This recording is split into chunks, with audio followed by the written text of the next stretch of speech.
Let's say you have to find the shortest path between a pair of nodes. Now that's a graph algorithm problem where you have a graph G, V, comma E. Each edge may have a weight, and given two nodes S and T, you want the minimum cost path. So classic algorithms are, and for unweighted graph we have BFS, and for weighted graphs we have the Dijkstra's algorithm, Bellman-Ford, Freud-Warshall, A star.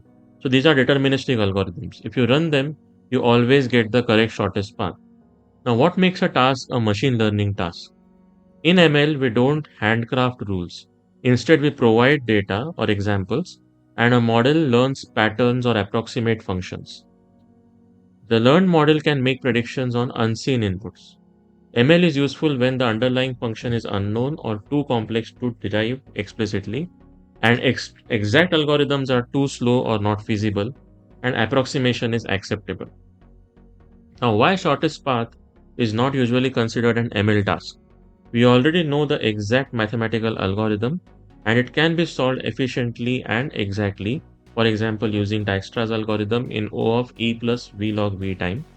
There is no need to learn from data, we don't need training, so it falls squarely under classical algorithms and not machine learning. However, can it be an ML task? Yes, in special cases. For example, approximations in huge or complex graphs. For example, in case of road networks when traffic patterns change dynamically, ML can predict the travel time distributions, congestion likelihood, etc. And then a hybrid of ML plus shortest path algorithm can be used. Or in case of A star search, instead of handcrafting a heuristic, you can train an ML algorithm to provide a good heuristic estimate of the distance.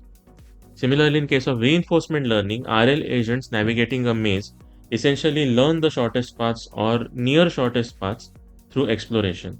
So in these cases, shortest path finding becomes a part of an ML pipeline.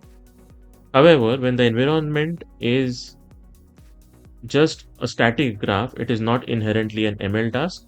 When the environment is dynamic, uncertain, or too complex for exact algorithm, then ML can be used to learn heuristics, approximations, or predictions that can aid or replace the standard shortest path algorithm.